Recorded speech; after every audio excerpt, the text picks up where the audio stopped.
Welcome back to Simple Truth. We are in 1 Samuel chapter 26. We're looking at verse 6, talking about the story of David, specifically David sparing the life of Saul again. And we talked about that. Go back a couple videos. I would really encourage you to go back a couple videos and really think through. Man, are you somebody that gives the ultimatums of, I'll forgive you, but if you ever do it again? Specifically here in verse 6 says, Then David said to Ahimelech the Hittite and Joab's brother Abishai, the son of Zeruiah, who will go down with me into the camp of Saul? Abishai said, I will go down with you. You notice the difference here between the story of David and Goliath, where Saul is hiding in his tent, right? Where it's not about who will go. Saul's just waiting for somebody else to rise up. He's not willing to go to the enemy's camp. He's not really willing to fight the battle. And here, David is simply saying, who's going to go with me? I'm going to the enemy. Who's going to be my second? Who's going to be my armor bearer in this? Who's going to be my support? That's important. We've talked about it a ton down here at Trash Ministries about your two. When you're a one, where is your two? Where is your two? Are they hiding in the tent? Are they not available? Are they taking care of themselves? Listen, when you're one, you want to know where your two is. Especially when the battle is coming. Especially when you're getting ready to go and face the enemy.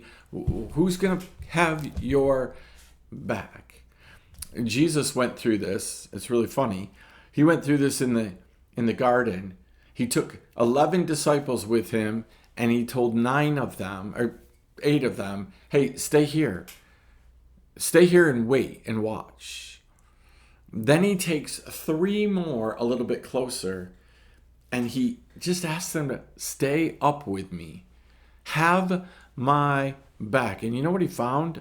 On 3 occasions, they were sleeping. Do you know what the enemy loves to do to us when we are needed by somebody else? Make us tired, make us sleep, make us not be there, get us busy, get us distracted. We see this all the time. I should be in here. I should be doing this. I should be going. I should be saying. I should be whatever the should be's are, right? I should be in this moment. But where am I? I'm sleeping, right? I'm sleeping in the garden while Jesus is praying for what's coming.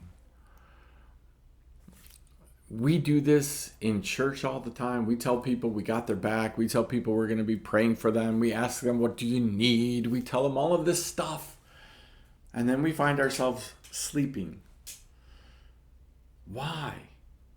Well, because the enemy knows that's what God's plan is. God's plan is for twos. God's plan is for you to go into the battle, but who's going with me? Who's going to help support? Who's going to take care of me? Do prayers from a distance work? Yeah, absolutely. Sometimes that's exactly what's needed. Hey, I'll lift you up from here. But that's not what David's asking. David is saying, I'm going to the enemy's camp. Who's going with me? Is there anybody that you could literally ask that question to? Is there anybody that has asked you to do that with them and you've let them down?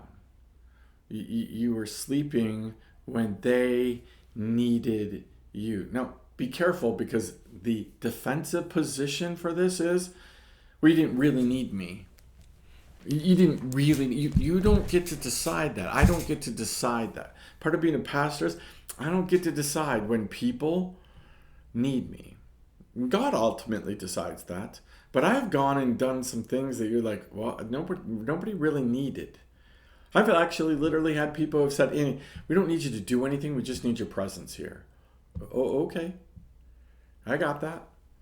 But You don't get to decide that, whether somebody really needed you, right? We love that. We push things to that limit because it makes us feel better about the things. I know I told you I'd be there for you, but I'm not there for you because you didn't really need me. How do you know that? How do you know what God's doing in a moment? So tons and tons to chew on right there. You do that, and I'll prepare to keep going. We'll talk to you next time right here. Simple Truth.